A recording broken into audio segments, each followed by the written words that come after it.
This is the Voice of Freedom.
You're listening to the Worldwide Freedom Radio Network.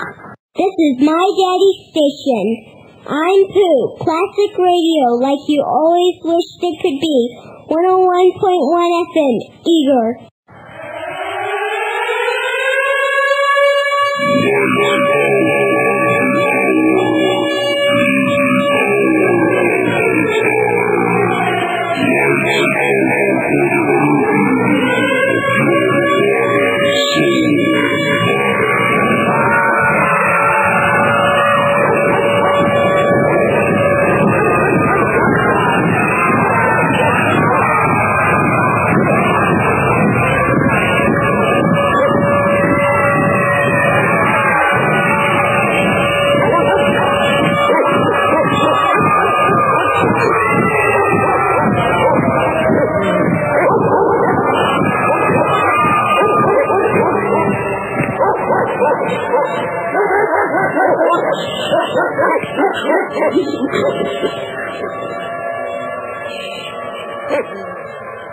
You're listening once again to the Hour of the Time, and I'm still, once again, William Cooper.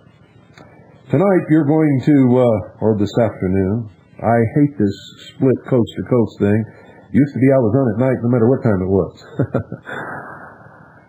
You're going to need a pad of paper and a pen for tonight's broadcast.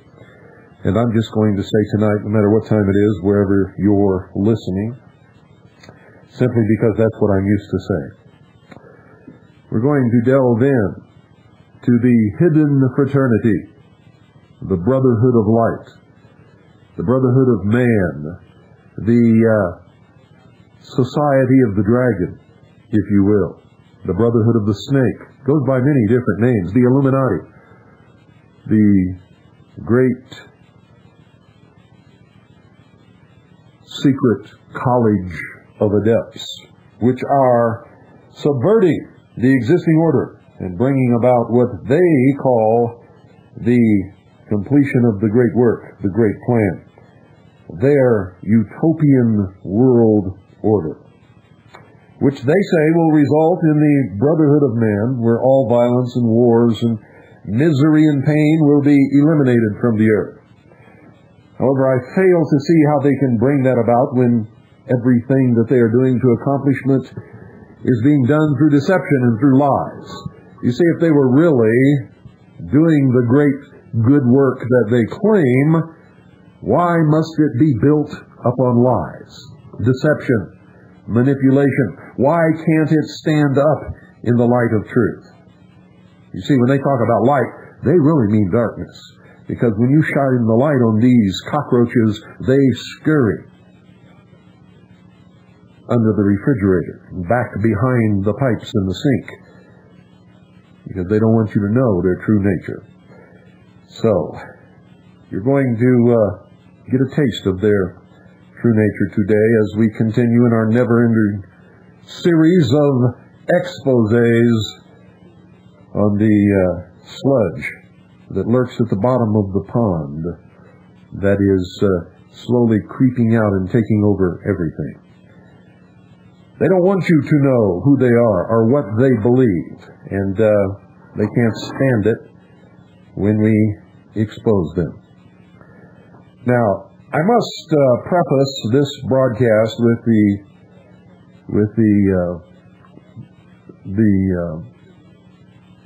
well, I started to say disclaimer, but it's not a disclaimer at all. Knowledge. I'm going to give you some knowledge. The knowledge that not all of the people who are involved in these fraternal orders, these secret societies, really know what they're involved in. So to lay a blanket over all of them and say that they are evil people and they are consciously subverting freedom and liberty and destroying religions and nations is not an accurate statement, ladies and gentlemen, because many of them have no idea what they are participating in or what they are bringing about. Indeed, they don't even know what the ritual ceremonies that they participate in during their lodge meetings even mean. They don't even know the symbology of any of it. They're there because Joe brought them, and Joe told them that if they were a member of the lodge, they'd have more business in town, and they'd have preference for contracts and all of that kind of thing. And it's true. You better believe it's true. And once they are in possession of the secret signs, handshakes, and distress signals, they have a better life than any of you ever thought of, or ever will have, or ever could have, because, folks, they're in control. And you're going to find some of that out during this next hour, actually 55 minutes. So pay attention. Having a hard time finding your favorite show on shortwave or satellite? The Christian Media newspaper now provides program guides to all the top Christian, patriot, and alternative radio programs. 4 times a year they print an updated shortwave and satellite program guide. Christian Media is $20 per year and includes news and interviews on Christian books, video, music, and broadcasting. Subscribe now and receive a free Christian music compact disc with your paid order. To subscribe to Christian Media or receive more information, call 520-333-4578.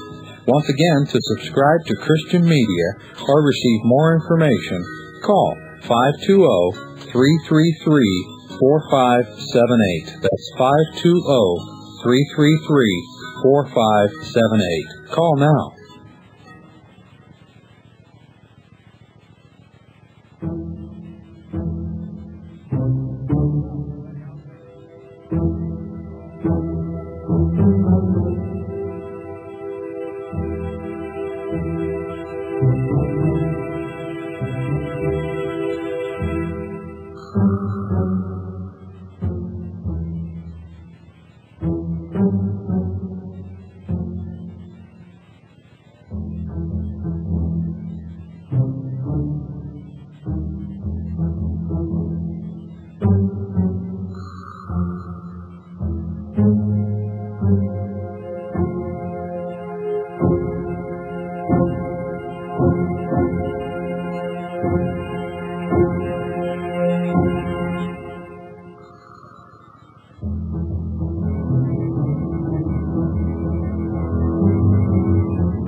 To make sure that I have your attention tonight, ladies and gentlemen, I'm going to start off with the question that you're all asking.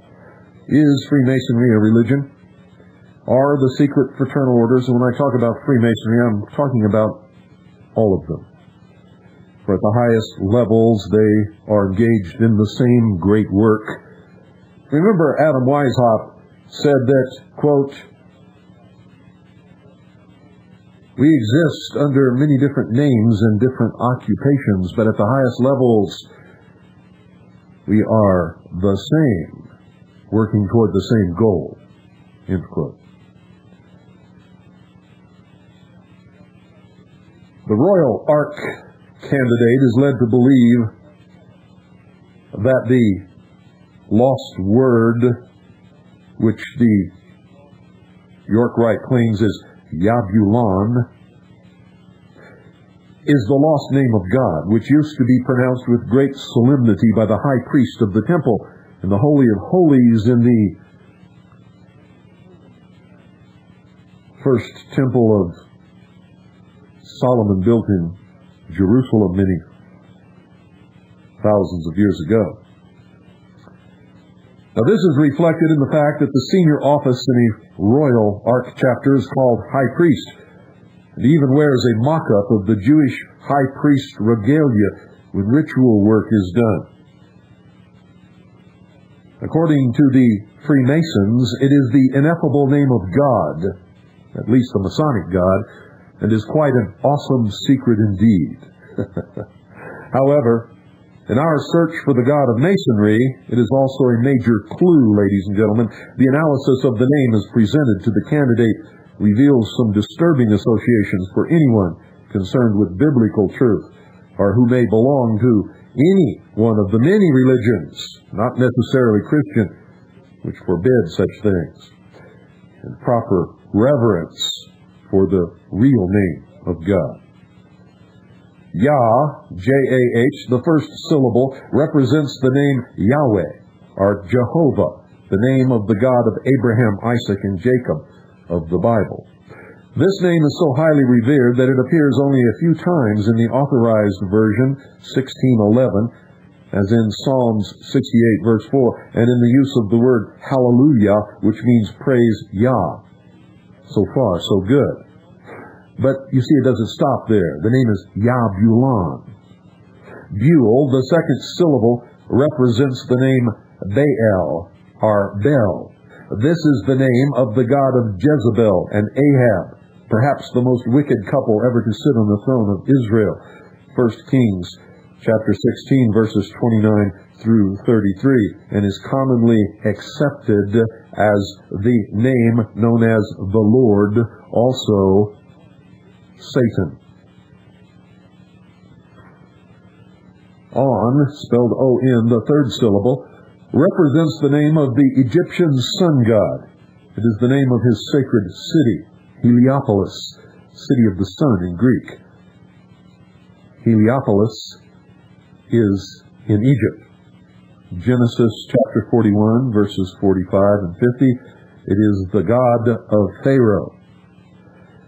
Now I wonder, ladies and gentlemen, how happy the God of the Bible is with the blasphemy of his name, a name so holy that people were stoned to death for taking it in vain, so holy that it could only be spoken in the most holy place of the temple, so holy that pious Hebrew scribes down through the centuries dared not even write it in their texts out of wondrous awe, and instead substituted the name Adonai, or Lord. This is the same name of which God said, quote, "Thou shalt not take the name of the Lord thy God in vain, for the Lord will not hold him guiltless that taketh his name in vain," end quote, Exodus chapter 20, verse 7. Now, how pleased do you think God is with this same name thrown into a metaphysical trash compactor and smashed together into a mystifying muddle with two of the most notorious idols of the Old Testament? It shouldn't require any kind of Bible scholar to see that the God represented by this grand, omnific Royal Ark word is a very unholy trinity indeed. It also represents a perfect distillation of the attitude towards God, as noted in the last chapter, where it was made clear that just about any old god would do for a Mason. Here, that concept is given concrete reality. And in that last reading that we did, if you'll remember, the Freemasons refer to their God as the grand architect of the universe, and is the same God for all members of the Masonic fraternity, whether they be Jews, Buddhists, Hindus, Christians, or atheists. Now, how could you be an atheist and be a believer in the grand architect of the universe? Well, it's very simple, ladies and gentlemen. When you go into the Masonic fraternity, you must profess a belief in God. But you don't have to say who that God is. You see, because the ultimate answer to all of this riddle is that they believe that man himself is God. So, how could you be an atheist and still profess a belief in God? It's very simple, ladies and gentlemen. If you believe that you yourself are God, then you are, in my estimation, an atheist. And you are professing a belief in a God that cannot perform that function in any way, shape, or form, and in fact is not God at all. But is in fact a deception. For isn't that the promise of Satan to Eve in the Garden of Eden? If you go ahead and eat of the forbidden fruit of the tree that in the center of the garden, which God has forbidden you to eat from, then you will surely become as gods, and you will not surely die. And that little drama there that took place is what's really at the heart of all of this. Whether you believe in it or not, I can tell you quite frankly that these people don't believe in it. They believe it's a metaphor. And it conceals another meaning altogether. It has to do with evolution and the gift of intellect to man, through the use of which he will conquer nature and the universe and shall become God. And that's really, once you understand that, and then you understand their concept of the duality of nature, then you've got it all. There just isn't anything else to know, but it's so difficult to explain it to you so that you can grasp it under all of this symbology that they use to hide these simple truths.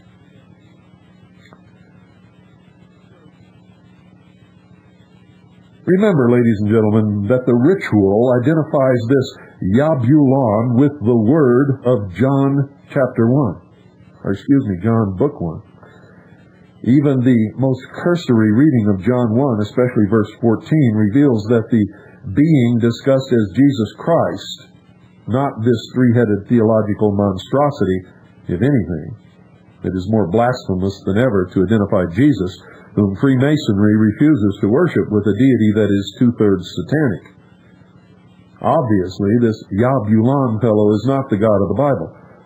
And if he, or it, or she, because in their belief, God is male and female, androgynous, he must be a false god, a mask for Satan, a deceit. Who is the great deceiver? Well, we all know the answer to that. Now, this is a pretty provocative statement, don't you think? Sadly, it's not hard to find collaboration for it. It exists everywhere. And remember, I only take their own words when I document what they believe. For to me, to say that they believe something that I can't find in their own words would be the utmost folly. And of course, certainly wouldn't do much for my credibility, would it? For a start, let's examine the other fork on the Masonic road, the Scottish Rite. We just looked at the God of the York Rite. Let's look at the God of the Scottish Rite. In the degree of the Knights of East and West, which is the 17th degree in the Scottish Rite, there are many deceptive teachings. But we're only going to cover one because that's all we're interested right here. Remember, I told you I'm going to get right to the heart, the meat of the matter, because anything else I say, you can always rationalize unless you know exactly what God it is that they worship, and that they are indeed a religion, and that they admit it in their own words. as Yabulan is the sacred name of the royal arch degree, Yorkright, so there is a sacred word in the 17th degree, I should say, as well. Remember, this is the Scottish Rite. This name is Abaddon. And a quick trip to the New Testament will reveal that according to God's Word, there's nothing sacred about the name Abaddon. In Revelation chapter 9, verse 11, it says, and I quote, "And they had a king over them, which is the angel of the bottomless pit, whose name in the Hebrew tongue is Abaddon, but in the Greek tongue hath his name Apollyon." End quote. And both of these terms, ladies and gentlemen, literally mean destroyer. And the angel of the bottomless pit is Abaddon, another word for Satan, whom Jesus identifies in John chapter 10, verse 10, as one who comes to steal, kill, and destroy. Some sacred word that is, don't you think? But it is a sacred word in the 17th degree of the Scottish Rite of Freemasonry of the Southern jurisdiction. But this is not the only evidence for the identity of Masonry's God. Several ambiguous and not so ambiguous references are made in the writings of some of the Masons quoted throughout their voluminous volumes of writings. Albert Pike, probably the highest Mason in the United States in his day, and the only one regarded as being of the elevation that he was entombed within the house of the temple of the 33rd degree in Washington, D.C. He wrote this, and I quote, this is what he wrote, Albert Pike, one of the greatest Freemasons who ever lived. And they make that statement themselves. He wrote this, quote, "Lucifer, the light bearer, strange and mysterious name to give to the spirit of darkness, Lucifer, the son of the morning. Is it he who bears the light, and with its splendors intolerable, blinds feeble, sensual, or selfish souls? Doubt it not, for traditions are full of divine revelations and inspirations, and inspiration is not of one age nor one creed." End quote. Now, although that statement is an absolute marvel of ambiguity, we must remember that the thing sought in every single Masonic initiation is light. And I have revealed those initiatory ceremonies many times on this broadcast. The question asked of the initiate at the critical moment is what he most desires. Prompted by the deacon, the candidate says, "Light!" in the first degree, "more light" in the second degree, and so on. It is not without significance, ladies and gentlemen, that this eminent Mason tells us that Lucifer is the source of that light.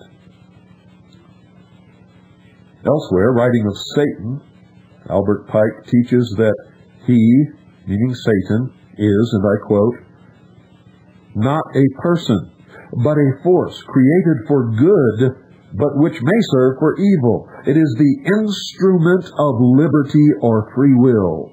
They represent this force which presides over the physical generation under the mythologic and horned form of the god Pan.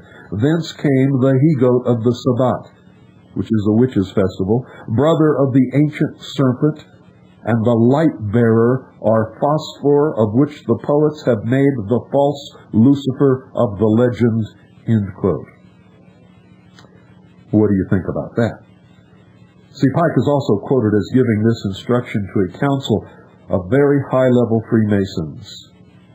Listen to this, quote, "The Masonic religion should be, by all of us initiates of the high degree, maintained in the purity of the Luciferian doctrine.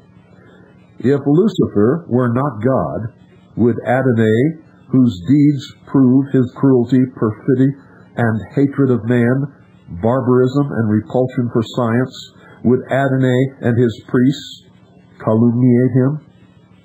Yes, Lucifer is God, and unfortunately Adonai is also God.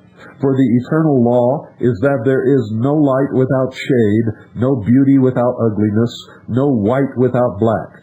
For the absolute can only exist as two gods, darkness being necessary for light to serve as its foil, as the pedestal is necessary to the state. Thus the doctrine of Satanism is a heresy, and the true and pure philosophical religion is the belief in Lucifer, the equal of Adonai. But Lucifer, God of light and God of good, is struggling for humanity against Adonai, the God of darkness and evil, end quote. Wow. Now that's a mouthful. And if you didn't understand that, I don't know what else to do. Pike's not alone in beating the drum for Lucifer. The Masonic scholar Manly P. Hall writes this, quote, "When the Mason learns that the key to the warrior on the block is the proper application of the dynamo of living power, he has learned the mystery of his craft.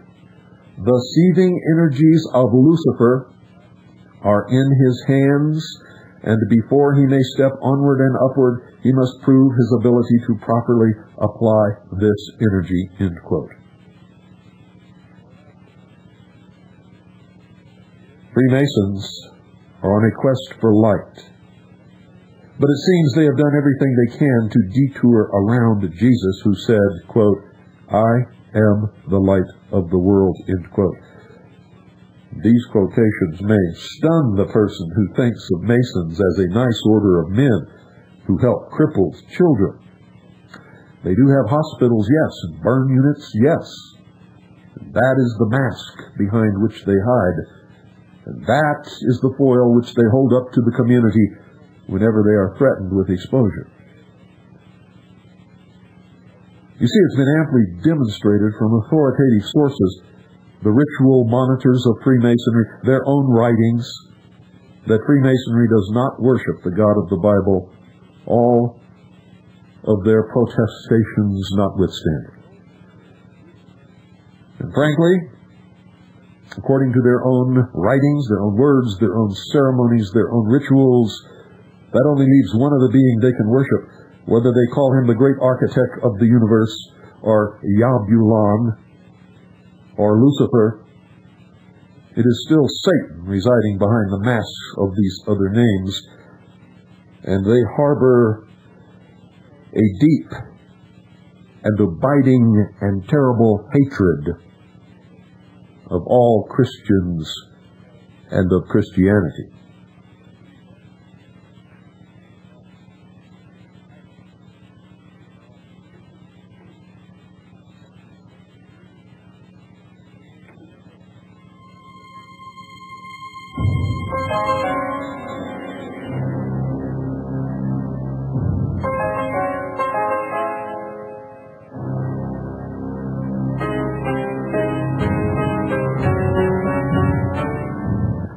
And of every other religion upon the face of this globe, they intend to completely wipe them all out and establish their religion as the religion of the world.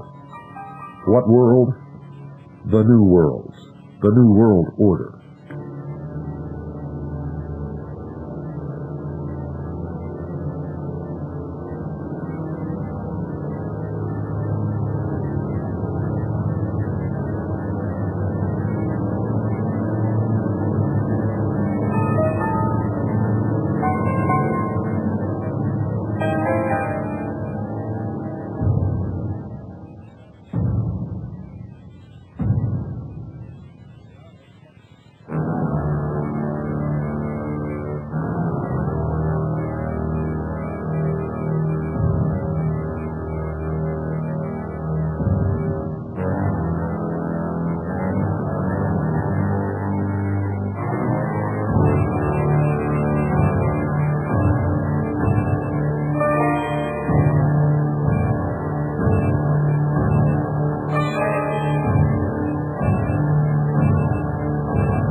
Having a hard time finding your favorite show on shortwave or satellite? The Christian Media newspaper now provides program guides to all the top Christian, patriot, and alternative radio programs. 4 times a year, they print an updated shortwave and satellite program guide. Christian Media is only $20 a year and includes news and interviews on Christian books, video, music, and broadcasting. Subscribe now and receive a free Christian music compact disc with your paid order. To subscribe to Christian Media or receive more information, call 520-333-4578. Once again, to subscribe to Christian Media or receive more information, call 520-333-4578. That's 520-333-4578. Call now.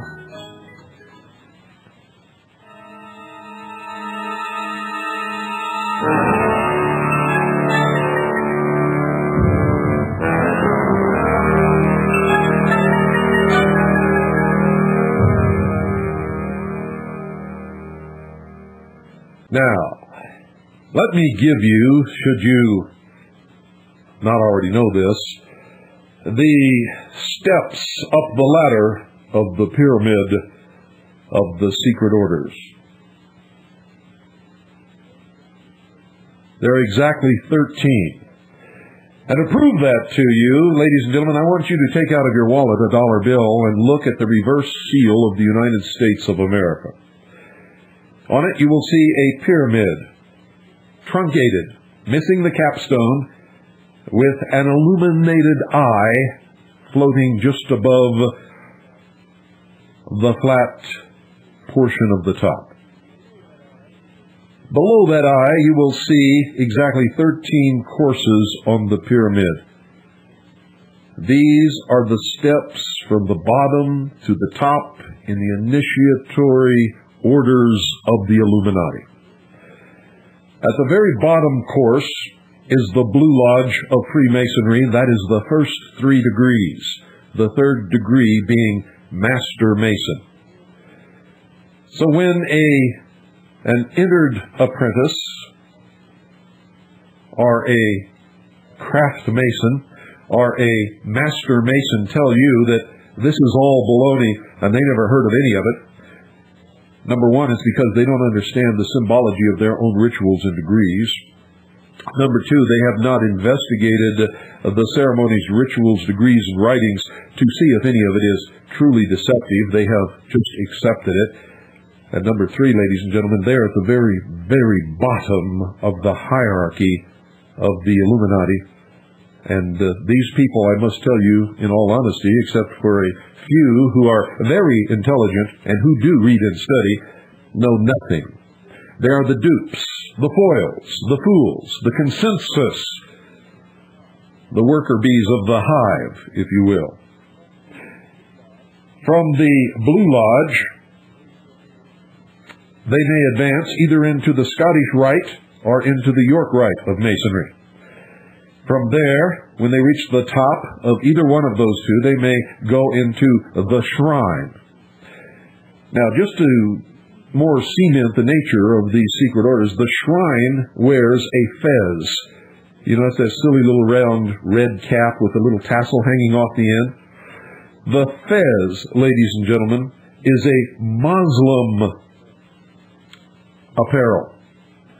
The fez was of different colors, usually of a brown or tan color, until a famous battle took place during the Crusades. And at this battle, over 100,000 Christians were killed. And all the captives Christians from this battle were summarily executed. And the streets ran red with blood. The Muslims took off their hats, the little round fez, and soaked it in the blood of the Christians. And since that day, the fez has been red to commemorate the death of those Christians. These same Freemasons who will profess to you that their order is a Christian order wear the red fez because the truth is they hate Christians and Christianity. And this is just one of their methods of mocking. The next, or the fourth course of the pyramid, is the Grand Sovereign Inspectors General, 33rd degree. Above that is the Supreme Council of Grand Sovereign Inspectors General. And there are only a few. Above that is the Order of the Trapezoid, which I documented in my book, Behold a Pale Horse. Above that is the Ancient and Primitive Rite of Memphis, 97 degrees. And after attaining the 97th degree in the Rite of Memphis, they may progress in the Ordo Templi Orientis, or OTO. And above that, they may go into the Palladium Rite. From there, progressing into the Illuminati. The next course above that, or the 11th course of the pyramid, is the Council of 9 Unknown Men. And above that is the Council of 7.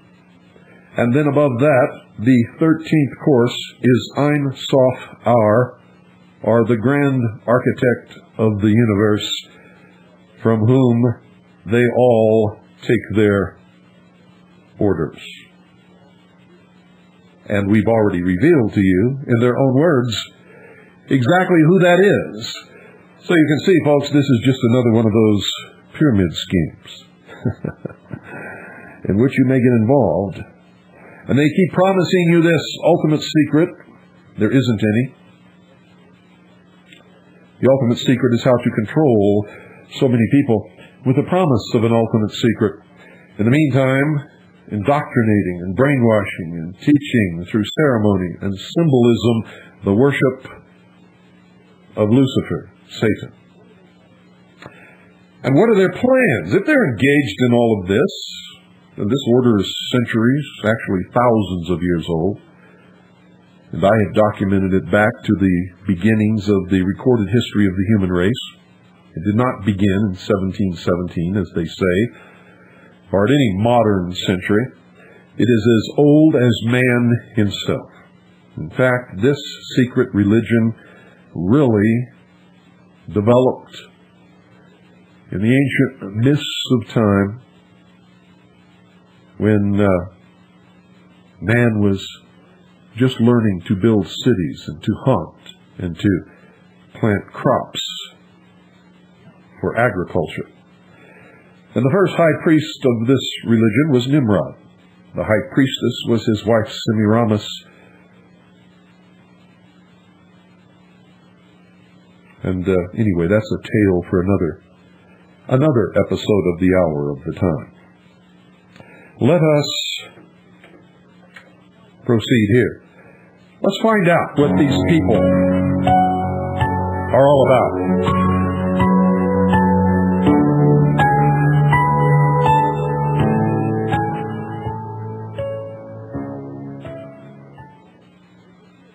Set the stage.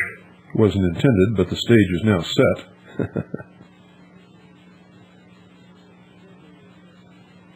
Remember the movie that Shirley Temple did? Not Shirley Temple. Shirley MacLaine. Not Shirley Temple. Shirley MacLaine. Remember the movie that she did? I forget the name of it, but it will come to me. But I remember in this movie, she was watching a flickering candle. And then she felt herself becoming one with the flame. And across this flowing little course of water, I guess it was a spring, in this darkened cavern, she saw her guide David surrounded by shimmering lights. And then vibrating auras she saw dancing around the vegetation on the shores of this underground grotto. And remember, in past episodes of the Hour of the Time, I told you that the rites of initiation would always take place in a tomb, or a grotto, or a cave, usually in the ancient mysteries underground. And that's what this was representing.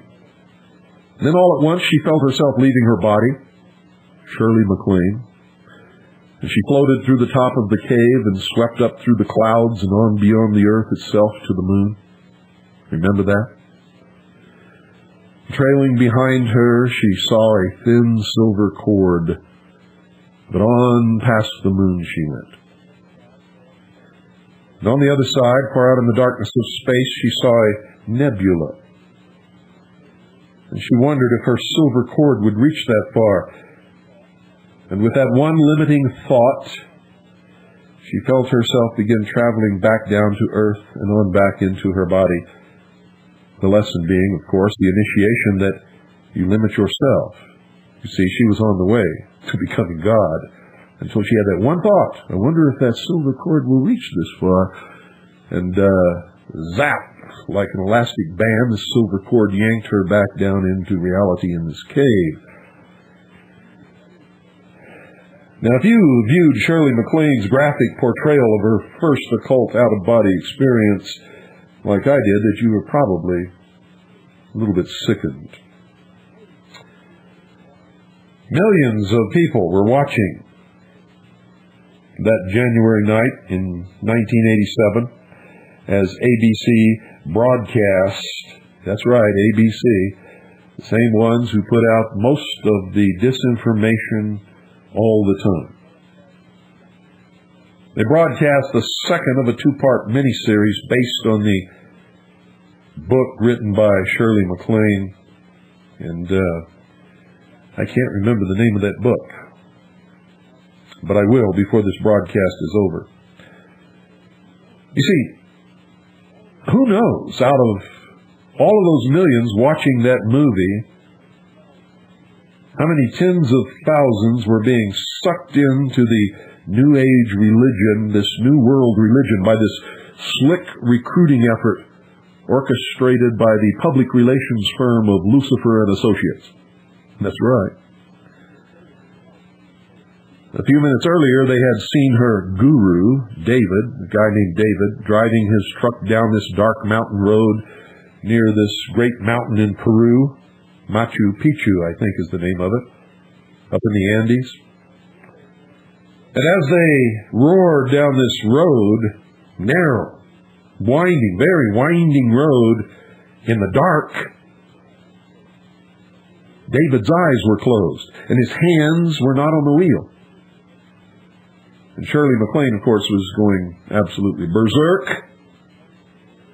But he later explained to her that some out-of-this-world space visitor who had arrived from the Pleiades had actually been driving the truck through remote control using what he called the God energy. And I have spoken of this scene many, many times on this broadcast. Remember the earlier pathetic scene which shows Shirley and David standing on the shore of the Pacific shouting at the waves, "I am God! I am God! I am God!"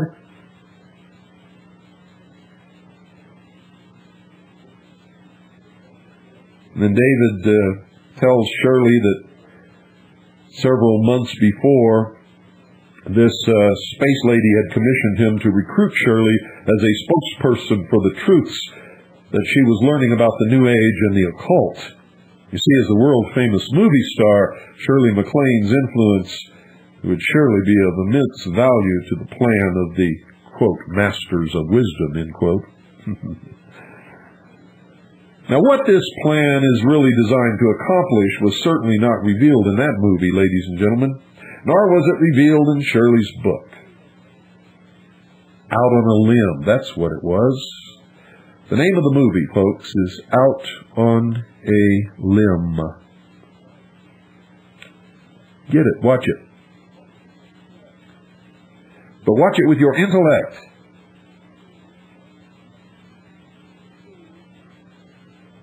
But you see, the writings of the people behind it and the symbolic language that they have displayed in all of their workings have revealed parts of their plan to others in the New Age and to those of us who study them diligently and who document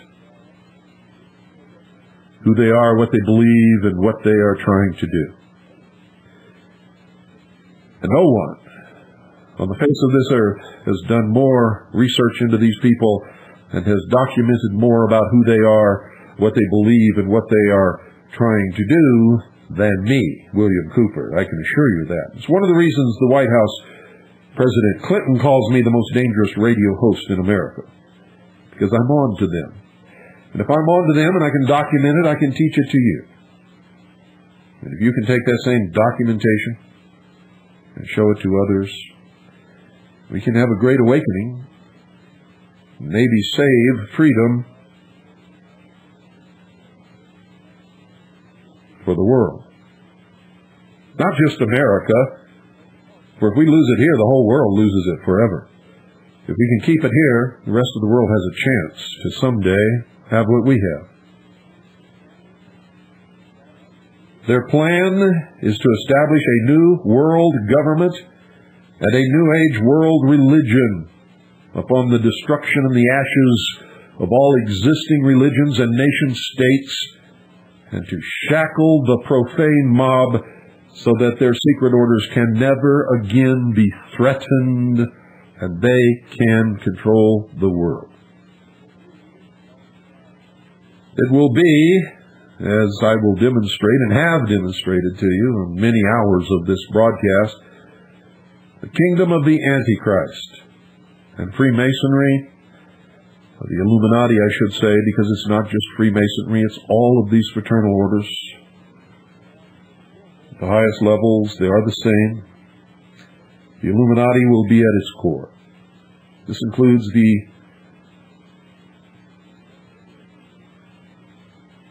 Order of Freemasons, the Eastern Star,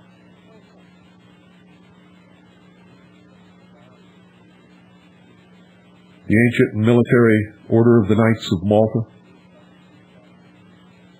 the Rosicrucians, the AMORC,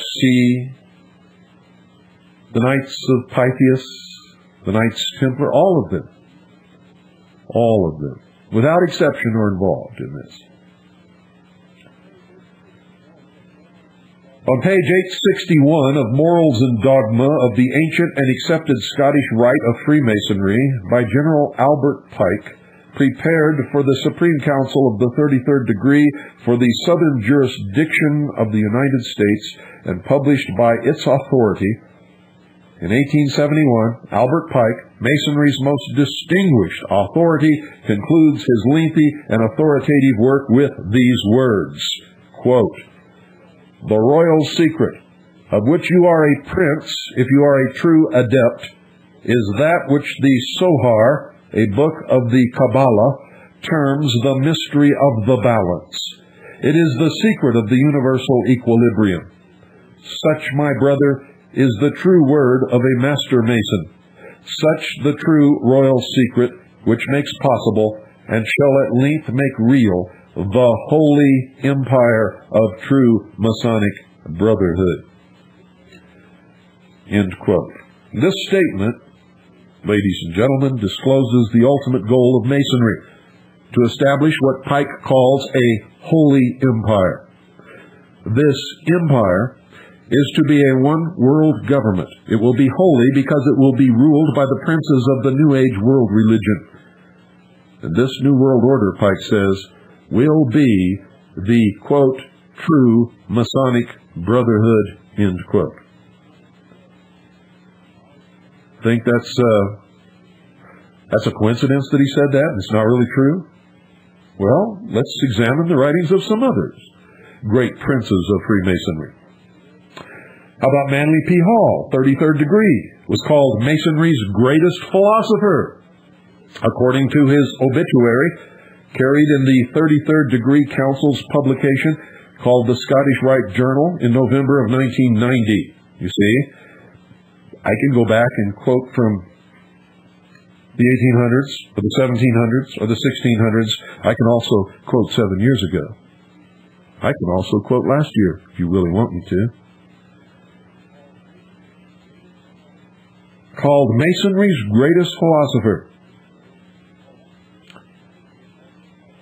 illustrious Manly Palmer Hall, as they called him, received the Scottish Rite's highest honor, the Grand Cross, in 1985 because of his exceptional contributions to Freemasonry. And they wrote, quote, in his book, Lectures on Ancient Philosophy, published in 1929, Hall indicates that he, like Pike, sees the philosophic elect of Freemasonry as the future rulers of a new world empire.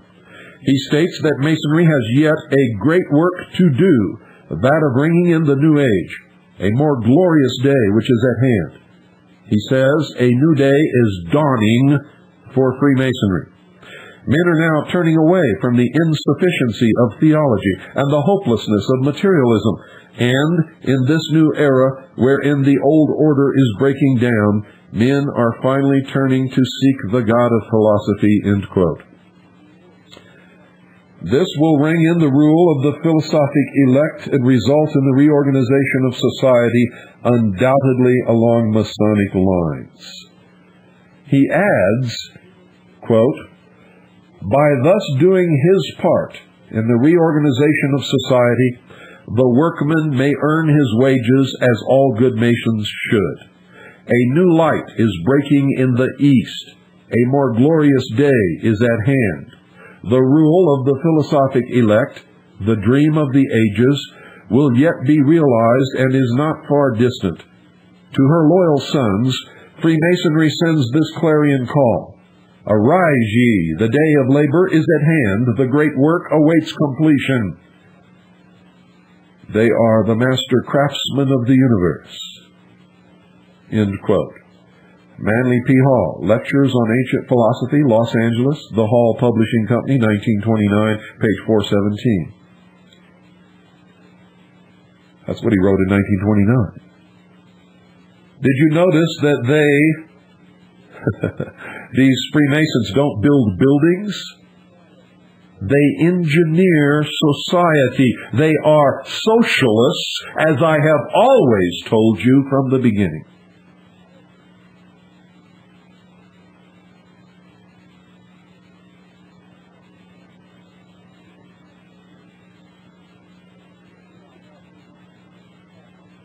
As we look at how Freemasonry is to help restore the occult mystery religions and initiation ceremonies of ancient times, ladies and gentlemen, keep in mind that nearly all those in Masonry and the New Age movement are involved for what they think are good motives. Most people never set out to do evil, do not think of themselves as evil, and rationalize or actually only see the picture in a small microcosm of their particular interest, and it can be presented to them as a good thing. Many of us have been caught up in occupations and endeavors in our life which we thought were good until somewhere down the line when we discovered it really wasn't at all. So, you bear that in mind and understand that many of these people are just innocent dupes. Unfortunately, they're being deceived by one who appears, as it were, as an angel of light. And they all think this angel of light is a marvelous, wonderful thing. But is there really a connection between Freemasonry and the New Age movement, as I claim? And if so, ladies and gentlemen, what is this connection? What are the characteristics of the coming New Age world religion? Is Freemasonry really based on occult mystic rites of ancient pagan mystery religions? What role is Freemasonry to play in the unveiling of the New Age world system? And are women involved? And if they're involved, how are they involved when these orders are for men only?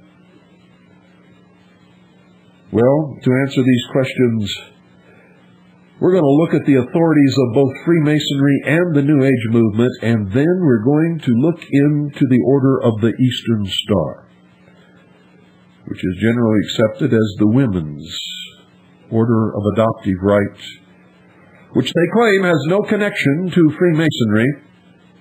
But on this broadcast, I will prove to you, beyond any shadow of a doubt, that the two are one and the same. and that there is, in fact, more than just a connection.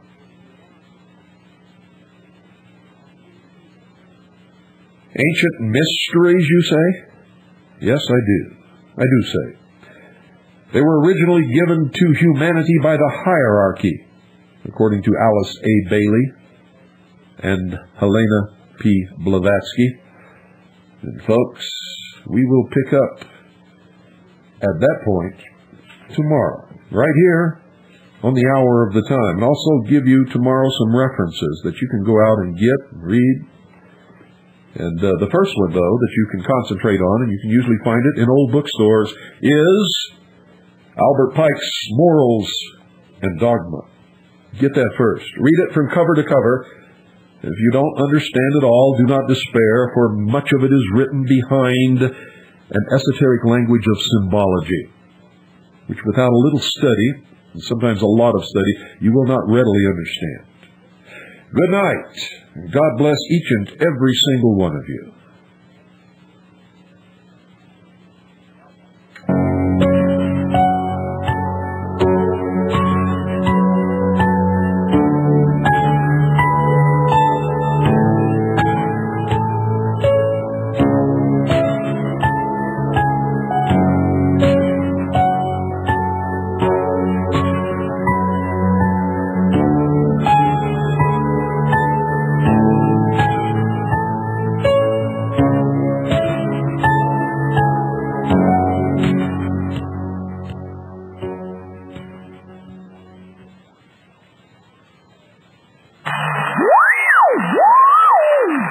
Having a hard time finding your favorite show on shortwave or satellite?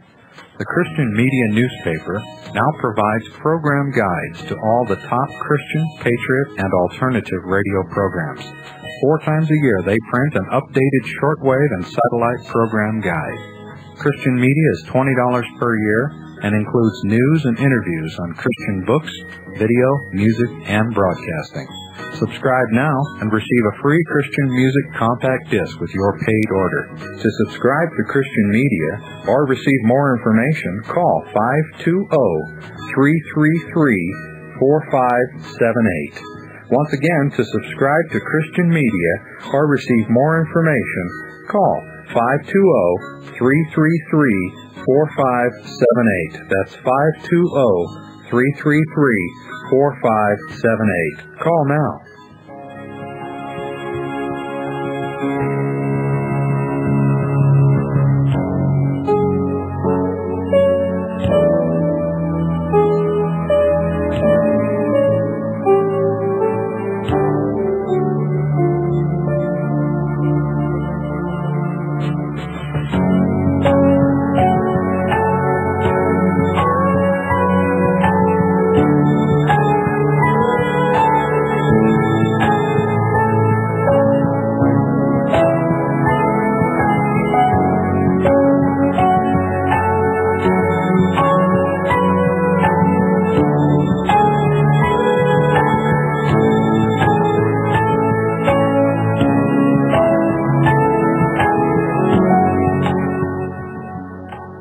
This is the Voice of Freedom.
You're listening to the Worldwide Freedom Radio Network. This is my daddy's station. I'm Pooh. Classic radio like you always wished it could be. 101.1 FM, Eager. 101.1 FM is owned and operated by the Independence Foundation Trust as a non-profit community service. We now return you to our regularly scheduled programming. Today, 24 hours of the best of classical jazz.